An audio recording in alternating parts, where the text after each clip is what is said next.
Good morning.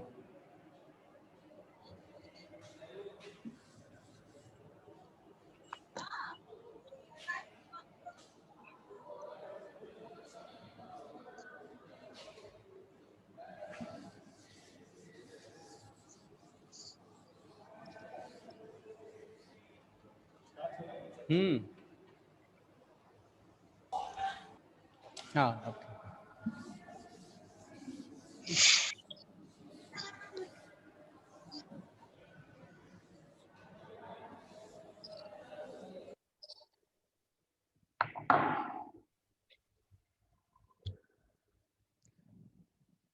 Listen students,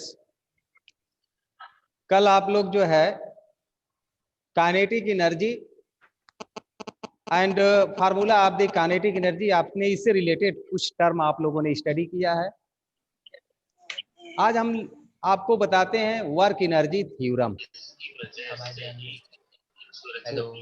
work energy theorem आपको बताएंगे कि what is the work energy theorem. Work energy theorem, work energy theorem.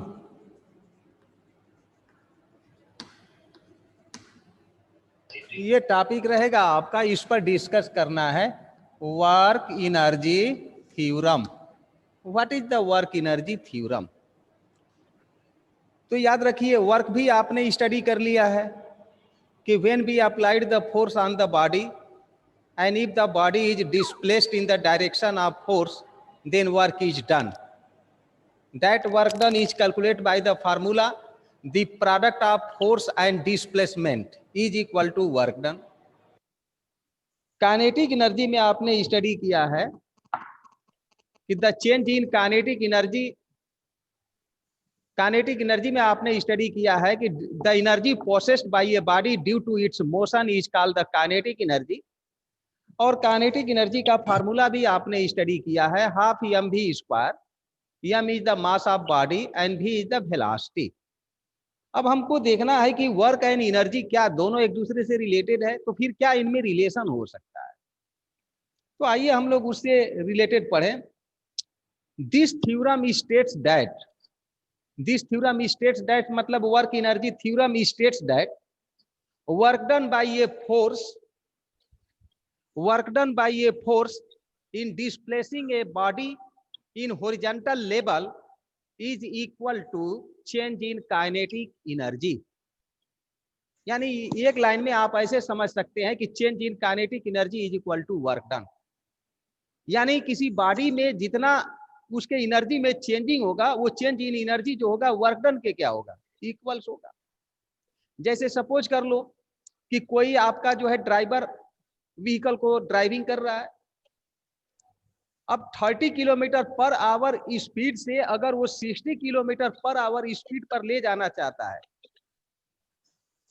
तो 30 kilometre per hour से 60 kilometre per hour speed को ले जाने के लिए उसने जो वर्क किया, वो वर्क ही आपका जो है चेंज इन काइनेटिक एनर्जी में हो गया।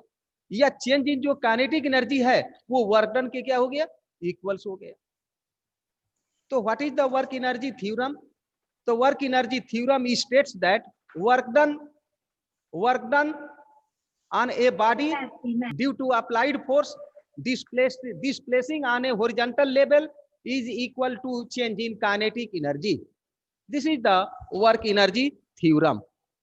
तो देखिए डेफिनेशन हम लिख रहे हैं, this theorem states that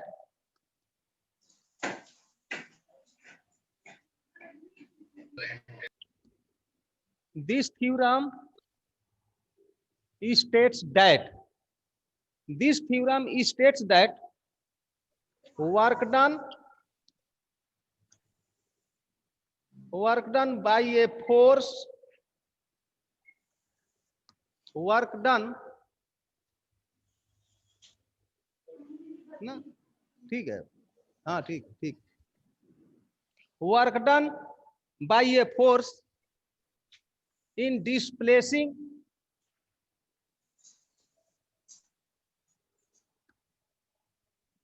displace मतलब समझते हो, एक जगह से दूसरी जगह जाने को डिस्प्लेसिंग कहते हैं। तो in displacing a body, displacing a body on the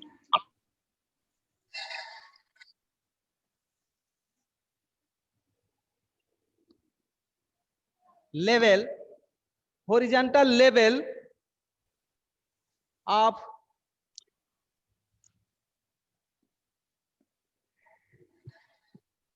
measures its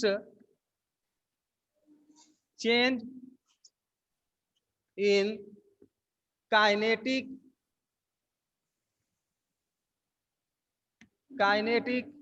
energy।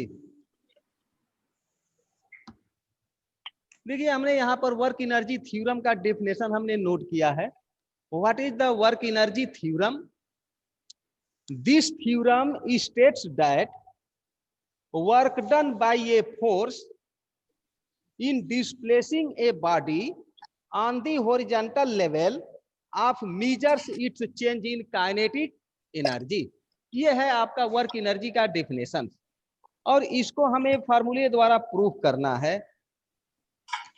Work energy theorem का फार्मूला प्रूफ करना है और दिखाना है कि चेंज इन काइनेटिक एनर्जी जो है वर्क डन के इक्वल्स है। अगर एग्जाम में आपसे पूछा जाएगा कि state and proof the work energy theorem, तो पहले आप स्टेटमेंट लिखेंगे, उस स्टेटमेंट के बाद अब जो हम प्रूफ करने जा रहे हैं उसको आप लिखेंगे, तब जाकर के आपको कंप्लीट नंबर जो है मिलेंगे। ठीक है, क्लियर है? ठीक है, हेलो सर। Yes sir. ठीक है, यस सर। Yes sir. चलिए देखिए तब। Yes sir. अब इसको हम प्रूफ कर रहे हैं वर्क एनर्जी थ्योरम को।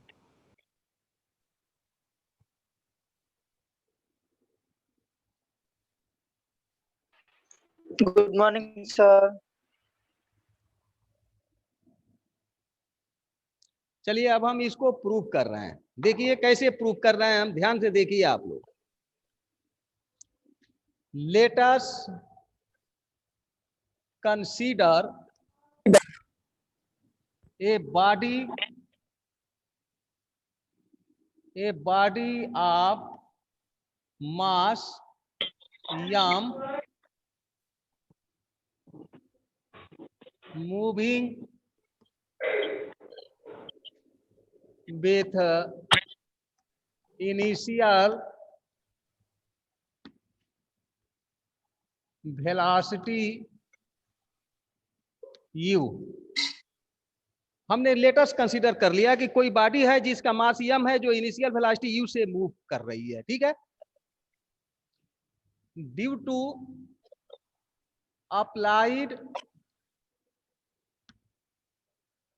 अप्लाइड फोर्स F, यानी हम उस बॉडी पर फोर्स F अप्लाई कर रहे हैं। Due to applied force F, its final velocity becomes v। Suppose कर लीजिए कि जब हमने उस पर फोर्स F अप्लाई किया है, ठीक है, जब उस पर हमने फोर्स F अप्लाई किया तो उसका वेलोसिटी जो है u से चेंज होकर के v पर पहुंच गया। ये हुआ। अब हमको निकालना है इसका फार्मूला वर्क एनर्जी थ्योरम्स का। तो आइए, आपको पता होना चाहिए कि हमने वर्क डन का फार्मूला बताए थे, work done is equal to force into displacement. याद करिए, ये फार्मूला आपको बताया गया था, याद है आप लोगों को ना? हेलो, ये इंटीग्रेशन मेथड से वर्क डन निकालने का फार्मूला है। अब आइए, इस फार्मूला में अभी हमने जो लिखा था उसमें आपको बताया था कि हम बॉडी पर फोर्स लगा रहे हैं और बॉडी उस फोर्स के वजह से हॉरिजॉन्टल लेवल पर मूव कर रही है। इसका मतलब कि जिस डायरेक्शन में हमने फोर्स लगाया उसी डायरेक्शन में बॉडी मूव कर रही है। तो वेक्टर F डॉट S का जो वैल्यू होगा, और यहां पर इनिशियल वेलोसिटी U और फाइनल वेलोसिटी V लिख दीजिए। U और V और F डॉट S को हम FDS लिख सकते हैं, dot product of the vector quantity. जैसे आपने पढ़ा होगा कि अगर दो वेक्टर क्वांटिटी को प्रोडक्ट करने पर अगर आपको क्वांटिटी स्केलर मिल जाती है तो उसे हम स्केलर प्रोडक्ट कहते हैं, और स्केलर प्रोडक्ट को डॉट से डिनोट करते हैं, इसलिए हम scalar product co dot product भी कहते हैं। तो रियल में वर्क जो है फोर्स एंड डिस्प्लेसमेंट का प्रोडक्ट है, और वर्क स्केलर क्वांटिटी है, इसलिए फोर्स एंड डिस्प्लेसमेंट को हम डॉट से डिनोट करते हैं। ठीक है, तो वेक्टर एफ डॉट ds जो है ये वर्क डन को शो कर रहा है। लेकिन डॉट प्रोडक्ट में आप लोगों ने स्टडी किया होगा कि वेक्टर एफ डॉट ds को हम fds लिख सकते हैं। क्यों? क्योंकि जब दोनों सेम डायरेक्शन में है तो उनके बीच का एंगल 0 डिग्री होगा और cos 0 का वैल्यू 1 होता है, इसलिए हमने इसको नहीं लिखा। बात समझ में आ रही है? बोलो। Yes, sir. अगर एंगल पर होता, अगर किसी एंगल पर होता तो हम वेक्टर एफ डॉट ds को एफ ds cos थीटा लिखे होते। बात समझ में आ रही है? लेकिन यहाँ पर फोर्स एंड डिस्प्लेसमेंट दोनों सेम डायरेक्शन में है, इसीलिए थीटा का वैल्यू 0 डिग्री होगा और cos 0 का वैल्यू 1 होता है, इसलिए हमने वेक्टर एफ डॉट ds को एफ ds लिखा है। चलिए आगे चलते हैं। एंगल, हाँ बोलिए। सर जो एंगल का फॉर्मूला होता है उसको एफ कॉस थीटा बोलते हैं ना। हाँ, अगर किसी बॉडी पर हम फोर्स अप्लाई करें और बॉडी अगर फोर्स के डायरेक्शन से थीटा डिग्री पर अगर मूव कर रही हो तो उस समय वर्क का फार्मूला होता है एफ एस cos थीटा। ठीक है, लेकिन वही जब बॉडी पर हम फोर्स लगाते हैं और बॉडी अगर फोर्स के डायरेक्शन में मूव कर जाती है तब तो थीटा का वैल्यू 0 हो गया। और जब थीटा का वैल्यू 0 होगा तो आप जानते हो कि वेक्टर, ये फार्मूला है W इज इक्वल टू, याद रखिएगा, वेक्टर एफ डॉट यस और वेक्टर एफ डॉट यस को एफ एस cos थीटा लिखते हैं। सपोज कर लीजिए कि अगर बॉडी पर जब हम फोर्स जिधर लगा रहे हैं अगर उसी डायरेक्शन में उसका डिस्प्लेसमेंट भी हो रहा है तो थीटा का वैल्यू 0 होगा और cos 0 का वैल्यू 1 होता है। तो याद रखिए, जब किसी बॉडी पर हम फोर्स अप्लाई करते हैं और बॉडी अगर फोर्स के डायरेक्शन में मूव कर रही है तो वर्क डन का ये फार्मूला होगा एफ एस। ठीक उसी तरीके से वेक्टर एफ डॉट ds को हमने एफ ds लिखा है। क्यों लिखा है? क्योंकि force and displacement both are in same direction. अगर इसमें एंगल बनेगा इस वाले फॉर्मूले में W is equal to integration वाला जो किए हैं, हाँ उसमें भी cos थीटा लगाएंगे, उसमें भी cos थीटा लगाएंगे। नहीं तो cos थीटा की जगह 1 हो जाएगा ना, क्योंकि थीटा का वैल्यू 0 लेंगे ना। क्योंकि जो हमने लेटेस्ट कंसीडर किया है उसमें ये दिखा है कि बॉडी का मास m है और वो यू इनिशियल वेलोसिटी से हॉरिजॉन्टल लेवल पर मूव कर रही है, और जब उस पर हमने फोर्स लगाया है F, तो उसका वेलोसिटी u से चेंज होकर के v हो गया है।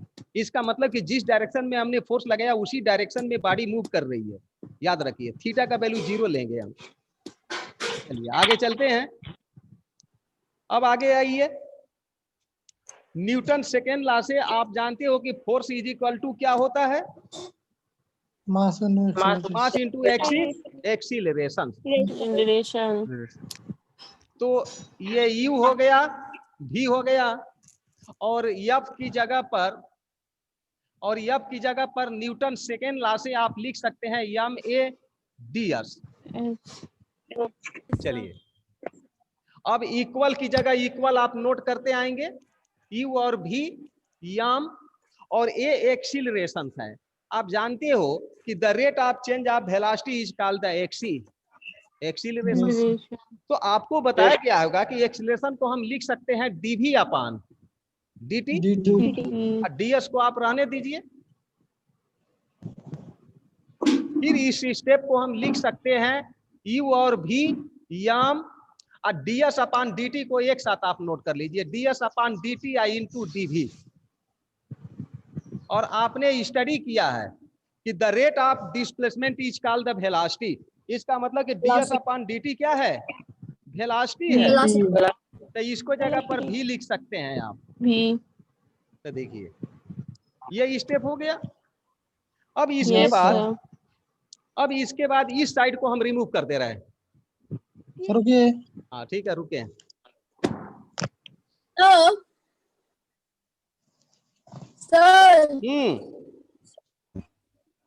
सर जहाँ आप इंटीग्रेशन किए हैं u से v एंड v dv, तो सर यहाँ पे v dv तो रहेगा, बाहर m नहीं आ सकता है इंटीग्रेशन के आगे m। हाँ आ जाएगा, क्योंकि वो मल्टीप्लाई है ना, कांस्टेंट है, इंटीग्रेशन से बिफोर आएगा। जो नेक्स्ट लाइन है तो हाँ बोलो। यस सर, नेक्स्ट लाइन में हाँ ठीक है। चलो इस साइड तो का हम DS इस साइड को इरेज कर दे रहे हैं, देखिए। हाँ सर इधर sir integration mds/dt into dv, sir ये एक्सचेंज क्यों हुआ है?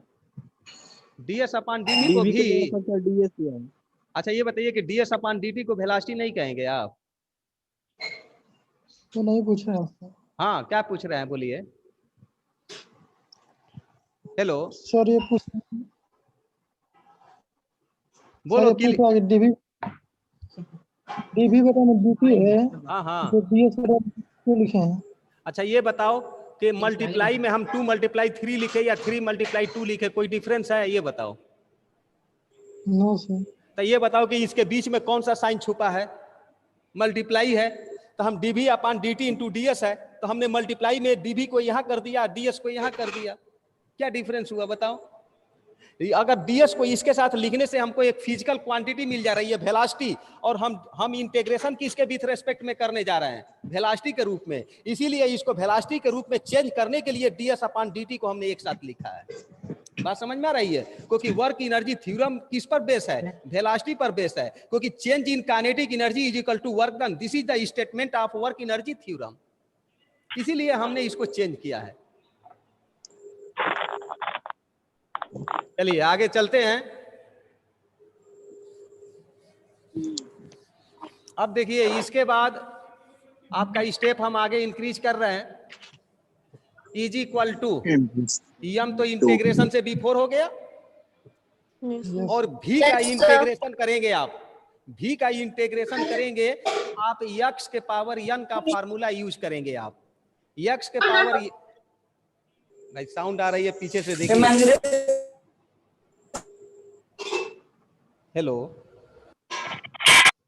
पीछे देखिए, आप लोग जो आज स्टडी जहां कर रहे हैं वहां पर बैक साइड से साउंड आ रहा है। देखिए आपने पढ़ा होगा इंटीग्रेशन में, हमने फार्मूला आपको बताया है कि x के पावर n का इंटीग्रेशन x के पावर n+1/n+1 होता है।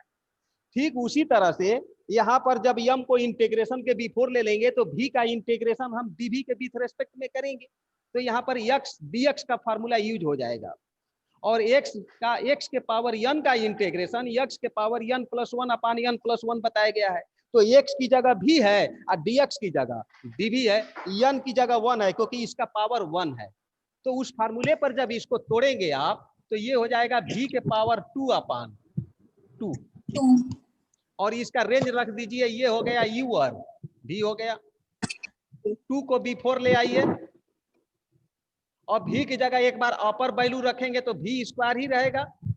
v की जगह एक बार ये लोअर वैल्यू रखेंगे तो v² होगा, और अपर में से लोअर को हम माइनस कर देते हैं, तो मल्टीप्लाई कर दीजिए आप, हाफ यम v² माइनस हाफ यम u²। आप जानते हैं कि ये v फाइनल वेलोसिटी है, तो हाफ mv² जो होगा वो फाइनल काइनेटिक एनर्जी होगा, और u इनिशियल वेलोसिटी हमने कंसीडर किया था, तो ये आपका इनिशियल काइनेटिक एनर्जी हुआ। बहुत था ना, उसके पहले था, मोबिलिटी से पहले का। अच्छा ना, देखो हम म्यूट कर देंगे यहाँ से, याद रखिए अगर आप साउंड ऑफ नहीं किए, आप लोग बातचीत करना शुरू रखेंगे तो म्यूट कर देंगे ओवरऑल यहाँ सभी लोगों को एक साथ। आप देखो यहाँ पर v फाइनल वेलोसिटी, तो ये फाइनल काइनेटिक एनर्जी हो गया। यहाँ पर u इनिशियल वेलोसिटी, तो ये इनिशियल काइनेटिक एनर्जी हो गया। तो इस तरीके से final kinetic energy minus initial kinetic energy हमने वैल्यू निकाला। और याद रखना इक्वल के पीछे हम क्या लेके चल रहे हैं, ये किसका वैल्यू निकला है? W का। तो यही हो गया वर्क एनर्जी थ्योरम। इसका मतलब कि change in kinetic energy is equal to work done. तो ये था आपका वर्क एनर्जी थ्योरम का प्रूफ। अगर एग्जाम में आपसे पूछता है कि state and proof the work energy theorem, तो आप क्या करोगे? पहले स्टेटमेंट लिखोगे, उसके बाद जैसे मैंने प्रूफ किया है इस तरीके से आप प्रूफ करेंगे। चलो ये कंप्लीट हो गया आर्टिकल्स।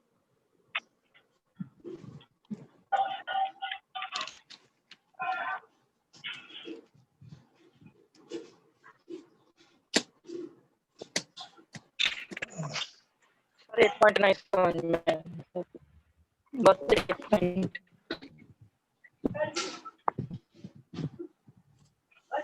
सर सर यहाँ पे हम भी डीवी है तो इसको ये हेलो इंटीग्रेशन किए हैं एम हाँ, इंटू हाँ। वी इंटू डीवी किए हैं, तो इसके बाद वाला थोड़ा समझा दीजिए सर, ये नहीं समझ में आया। सर नीचे के बाद से ये और लेफ्ट साइड में पहला वाला मतलब इधर सर ऊपर इसको इस वैल्यू को चाहते हो पूछना, तो देखो नो यहाँ सर लेफ्ट वाला ऊपर ऊपर, हाँ ऊपर। यस देखो सर ये फार्मूला आपको हम ये फार्मूला बताया गया है एक्स के पावर n dx का इंटीग्रेशन जो होगा x के पावर n प्लस 1 अपान n प्लस 1 होता है। तो आप बताइए यहाँ पर v का dv के विथ रेस्पेक्ट में इंटीग्रेशन करेंगे इसका, क्योंकि m तो बिफोर आ जाएगा, कांस्टेंट है, तो v dv इस फार्मूले से कंपेरिजन करो तो v की जगह x है, v की जगह x है और इसका पावर कुछ नहीं लिखा है तो 1 पढ़ोगे आप, तो n की जगह पर क्या है 1 है, यहाँ dx है तो यहाँ पर क्या है dv है। यानी हम इसको जो है इस फार्मूले पर सेट कर रहे हैं। जब उस फार्मूले पर सेट करोगे तो आप x की जगह v लिखोगे आप और n की जगह 1 लिखोगे। जब सॉल्व करोगे तो ये आएगा कितना v स्क्वायर बाई 2 आएगा। तो देखो हमने इसका इंटीग्रेशन किया है, v dv का जब इंटीग्रेशन किया है तो देखो v स्क्वायर बाई 2 आएगा। देखो हमने सॉल्व करके दिखाया भी है यहाँ पर किस तरीके से v स्क्वायर बाई 2 आ रहा है। तो वही हमने यहाँ पर v स्क्वायर बाई 2 लिखे हैं। ये हो गया इनिशियल वेलोसिटी, ये हो गया फाइनल वेलोसिटी। इंटीग्रेशन में पहले हम अपर वैल्यू को रखते हैं, ठीक है, जिसको हायर लिमिट कहते हैं, फिर इसके बाद इसमें इसके जगह हम लोअर वैल्यू को रखेंगे जिसके लोअर लिमिट कहते हैं, और अपर लिमिट में से लोअर लिमिट को हम माइनस कर देते हैं, अपर वैल्यू में से लोअर वैल्यू को माइनस कर देते हैं। तो इस तरीके से v की जगह हमने v रखा तो v स्क्वायर माइनस v की जगह हमने u रखा वैल्यू तो u v स्क्वायर हो गया। अब क्या किया है कि इसको मल्टीप्लाई कर दिया हमने, तो ये हो गया half m v square minus half m u square. ये v फाइनल वेलोसिटी है तो ये फाइनल काइनेटिक एनर्जी हो गया, u इनिशियल वेलोसिटी है तो ये इनिशियल काइनेटिक एनर्जी हो गया। दोनों के बीच में साइन माइनस आया है, इसका मतलब कि final energy minus initial energy, जी इसको हम कहते हैं चेंज इन काइनेटिक एनर्जी। तो change in kinetic energy is equal to work done, this is the work energy theorem. यही है वर्क एनर्जी लिख सकते हैं। हाँ hello W equal to delta के मतलब चेंज इन काइनेटिक एनर्जी। हाँ बोलिए। W equal to delta K लिख सकते हैं। आवाज नहीं आ रही है क्लियर।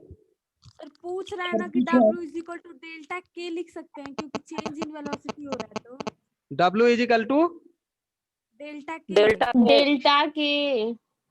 के हाँ लिख सकते हैं। चेंज इन हाँ एनर्जी इधर हो रहा है। देखो W इज इक्वल टू के एफ माइनस के आई को आप डेल्टा के लिख सकते हैं, क्योंकि डेल्टा जो है चेंज को रिप्रेजेंट करता ही है, तो स्टार्ट में इसको डेल्टा के भी आप लिख सकते हैं। W is equal to delta K का मतलब कि चेंज इन काइनेटिक एनर्जी लिख सकते हैं। तो ये आर्टिकल कंप्लीट हो गया। किसी को कोई डाउट इससे related? No sir. Very good sir, चलिए बहुत अच्छा। Very good. तब आइए एक न्यूमेरिकल सम आपको इस पर सॉल्व करा रहे हैं, आइए देखते हैं।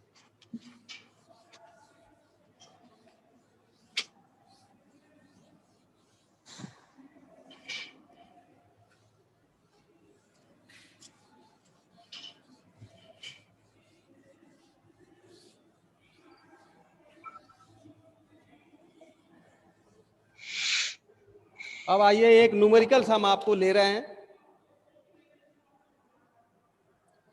The relation between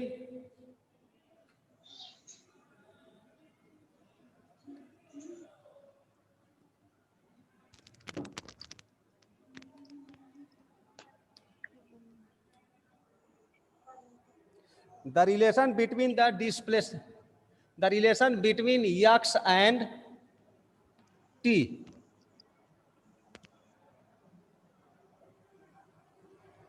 of a particle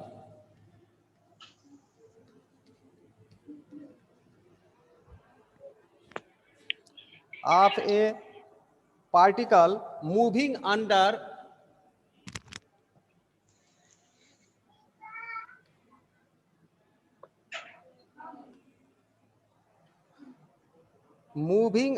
a constant force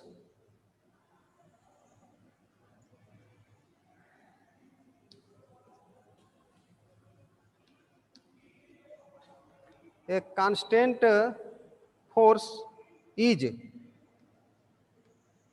T is equal to root x plus 3.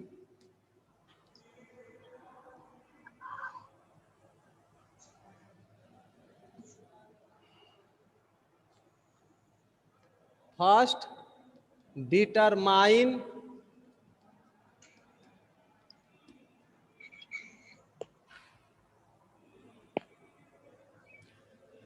the displacement.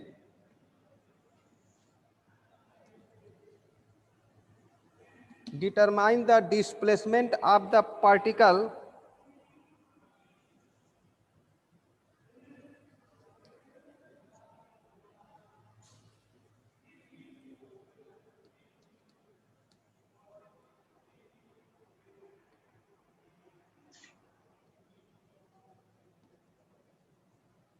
at that instant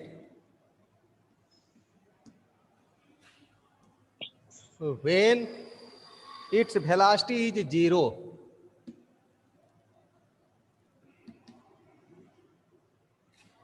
When its velocity is 0.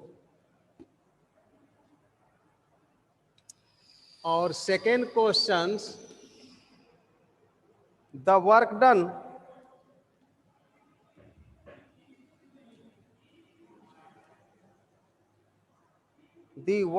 by the force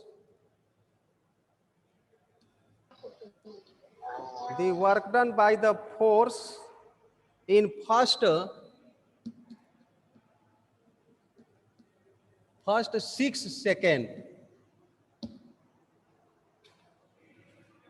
देखिए आपके सामने ये क्वेश्चन लिखा गया है, आप इसको ध्यान से देखिए. ये क्वेश्चन लिखा गया है. अभी जो हमने आपको जो वर्क एनर्जी थ्योरम जो हमने आपको बताया है उसी से रिलेटेड है आपका, जिसमें डिस्प्लेसमेंट निकालना है और वर्क डन निकालना है. तो आइए देखते हैं कि इसको कैसे सॉल्व किया जाए. The relation between x and t. X मतलब डिस्प्लेसमेंट, टी का मतलब टाइम हो गया. The relation between x and t of a particle moving under a constant force is t is equal to root x plus 3. ये equation आपको दिया है, ये रिलेशन दिया गया है. इस रिलेशन पर पूछा है कि determine the displacement of the particle at that instant when its velocity is 0. यानी आप पार्टिकल का उस समय डिस्प्लेसमेंट निकालिए जब पार्टिकल की वेलोसिटी क्या है, 0 है. तो कैसे सॉल्व करेंगे, आइए देखते हैं. आंसर हम ले रहे हैं, फर्स्ट का भी आंसर हम ले रहे हैं. आपके सामने ये इक्वेशन दिया गया है रूट एक्स प्लस 3. यही ना इक्वेशन दिया गया है, बोलिए. अब क्या करते हैं, अगर t को इधर लाएंगे तो ये हो जाएगा t माइनस 3. तो इज इक्वल टू क्या होगा, रूट एक्स बचेगा ना. तो अगर रूट एक्स का हम वैल्यू निकालेंगे तो ये होगा t माइनस 3. अगर हम रूट को खत्म करना चाहते हैं तो बोथ साइड क्या कर देंगे, हम स्क्वायर करेंगे. तो जब बोथ साइड स्क्वायर करेंगे तो ये x हो जाएगा और ये t माइनस 3 होल का स्क्वायर हो जाएगा. क्लियर. अब इसको x is equal to t minus 3 whole square को a minus b whole square पर ब्रेक कर दीजिए आप. तो x स्क्वायर माइनस 3 टू जा 6t अब प्लस ये हो जाएगा 9. तो टी स्क्वायर होगा sir. T square sir x नहीं t स्क्वायर होगा. t है ना, टी स्क्वायर होगा. t स्क्वायर होगा. T square minus 6t plus 9 a minus b whole square पर ब्रेक करेंगे तो a square minus 2ab plus b square. Algebra का फार्मूला है जो आप लोगों ने फैक्टर में पढ़ा होगा. तो t square plus 9 minus 6t हो गया. अब इसका डिफरेंशिएट कर दीजिए आप. Differentiate with respect to t t के विथ रेस्पेक्ट में डिफरेंशिएट करिए, तो इसको लिखेंगे dx अपान dt, और टी स्क्वायर का डिफरेंशिएट करेंगे तो dt square upon dt minus 6, और ये हो जाएगा dt अपान dt, और प्लस 9 का डिफरेंशिएट करेंगे इस तरीके से। अब देखिए dx अपान dt को आप क्या कहेंगे? वेलोसिटी कहेंगे आप। dx अपान dt क्या है? वेलोसिटी है, वेलोसिटी। इसका जब डिफरेंशिएट करेंगे तो पावर बिफोर आएगा और एक पावर कम हो जाएगा, 2t स्क्वायर होगा, और यहां पर dt से dt कैंसिल 1 हो जाएगा, और प्लस 9 का डिफरेंशिएशन 0 होगा, क्योंकि 9 कांस्टेंट है और किसी भी कांस्टेंट का डिफरेंशिएशन 0 होता है। अब बताइए कि आपको वेलोसिटी मिल गया कितना? 2t minus 6। 2t कैसे? सही है ना? हेलो, समझ में आया? Yes sir. 2t कैसे आ गया? अब देखिए जब कैसे आ रहा है? क्या बोल रहे हैं? 2t कैसे आ रहा है सर? ये बताओ। कैसे आ गया 2t? अच्छा ये बताओ, x के पावर n के डिफरेंशिएशन का फार्मूला क्या बताएं? चलो बताओ। आपकी आवाज क्लियर नहीं है। x के पावर n का डिफरेंशिएशन का फार्मूला हमने आपको बताए थे शुरू में, n x के पावर n माइनस 1। फार्मूला याद करो जो आपको बताया गया है फार्मूला। इधर देखो, dx के पावर n अपान dx, यानी x के पावर n का x के विथ रेस्पेक्ट में डिफरेंशिएट करेंगे आप, तो इसका पावर बिफोर आ जाएगा और इसका एक पावर कम हो जाएगा, यानी इसको n x के पावर n माइनस 1 लिखते हैं। ये फार्मूला है। तो क्या यहाँ पर dt स्क्वायर अपान dt को इस फार्मूले पर ब्रेक करोगे तो इसका पावर बिफोर आ गया और इसका एक पावर कम होगा, यानी 2 में से 1 माइनस करोगे तो 1 होगा, तो t का पावर 1 और किसी का पावर 1 लिखते नहीं है। हम पढ़ते जरूर है पावर 1 लेकिन लिखते नहीं है। तो बोलो इसका डिफरेंशिएशन इस फार्मूले से करेंगे तो 2t नहीं आएगा? आएगा। माइनस dt dt कैंसिल हो गया, 9 कांस्टेंट है और किसी भी कांस्टेंट का डिफरेंशिएशन 0 होता है। बोलो क्लियर है? Yes sir. चलो ठीक है। Yes yes sir. सर। अब आगे चलते हैं। पॉइंट्स देखिए, इस साइड को हम रिमूव कर दे रहे हैं, इरेज कर दे रहे हैं इस साइड को।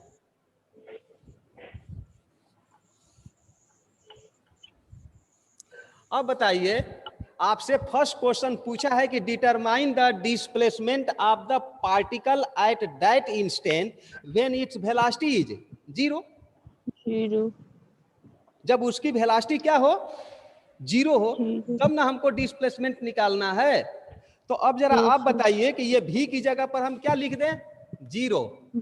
2t माइनस 6 या 2t इज इक्वल टू 6 या t इज इक्वल टू 3। तो टाइम कितना आ गया? बोलिए। 3 सेकंड। टाइम 3 सेकेंड आ गया। लेकिन हमको तो टाइम निकालना नहीं है, हमको निकालना क्या है? डिस्प्लेसमेंट। तो जरा आप बताओ कि हमने इस साइड का इरेज कर दिए हैं, क्या हमने ये वैल्यू नहीं निकाले थे? x is equal to t minus 3 whole का स्क्वायर। अभी ना अरे इसको ट्रांसपोज करो। Yes sir. तो t minus 3 is equal to root x, दोनों तरफ का स्क्वायर करोगे तो x is equal to t minus 3 whole square हुआ। Yes sir. हम लिखे भी थे यस ऊपर। सर। इसमें t की जगह 3 रख दो तो ये हो जाएगा 3 minus 3 whole square is equal to 0। Is equal to 0। तो आप बताओ कि x का वैल्यू 0 और x है क्या? बोलो। डिस्प्लेसमेंट। इसका मतलब कि जब अगर उस पार्टिकल का देखो, हमको डिस्प्लेसमेंट निकालना है, लेकिन कब निकालना है? जब उस पार्टिकल की वेलोसिटी क्या होगी? 0 होगी। तो जब पार्टिकल की वेलोसिटी 0 होने में कितना टाइम लगा? 3 सेकेंड का टाइम लगा। 3 सेकंड। और 3 सेकेंड में बॉडी का डिस्प्लेसमेंट क्या हो गया? 0 हो गया। तो इस तरीके से आप सवाल जो है सॉल्व कर सकते हैं। अब आइए, इसके बाद हमको सेकेंड में पूछा है कि work done by the force in its first 6 second. First 6 second में उसकी काइनेटिक एनर्जी निकालना है। समझ में आया? तो अब बताइए कि तो अभी आपको हमने एक फार्मूला बताए हैं कि work done is equal to change in kinetic energy. Work done is equal to change in kinetic energy. बोलिए। Yes sir. यस सर बताए हैं। तो जरा इधर देखो, ये तो छिलक बोले। ये भी का फार्मूला आप देख रहे हो ना, भी हमने निकाला है। दूसरे Yes, सवाल में sir. पूछा है कि work done by the force in first 6 second, 6 second पर हमको वर्क डन निकालना है। तो इसमें टी की जगह 6 रखोगे तो 6 2 जा 12 और 12 जाएगा तो 6, यानी 6 आपको फर्स्ट 6 सेकेंड बाद उसकी वेलोसिटी कितना हुआ, बोलो 6 Six मीटर, सेकंड 6 मीटर पर सेकेंड हुआ, meter per second. 6 मीटर पर सेकेंड। Per second. तो शुरू में वो किस वेलोसिटी से मूव कर रहा था बॉडी, बोलो। अब इस फार्मूले को अगर सॉल्व कर दिया जाए तो आप बताइए कि अगर हमको at t is equal to 6 second पर अगर हम वेलोसिटी निकालते हैं तब v is equal to 2 × 6 - 6 is equal to आ जाएगा 6 मीटर पर सेकेंड, यानी 6 सेकेंड पर उसकी वेलोसिटी कितना है, बोलिए।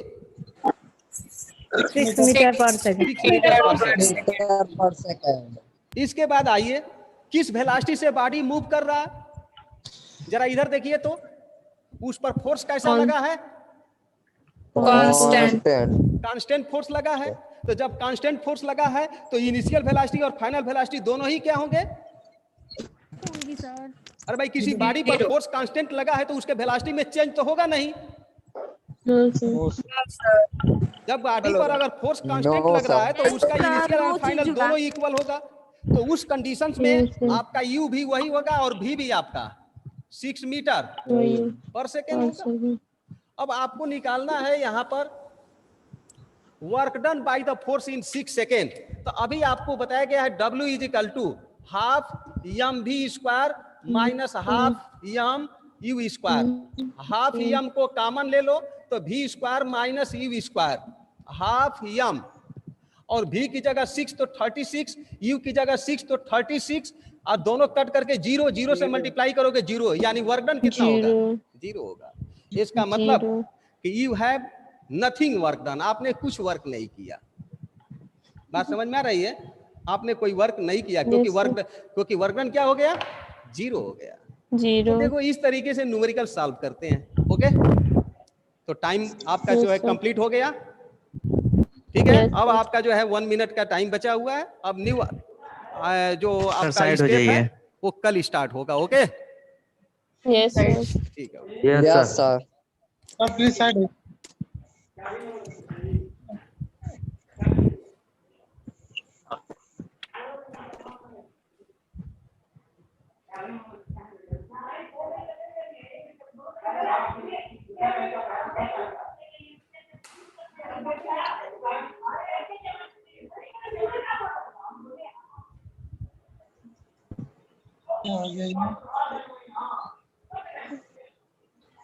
Okay.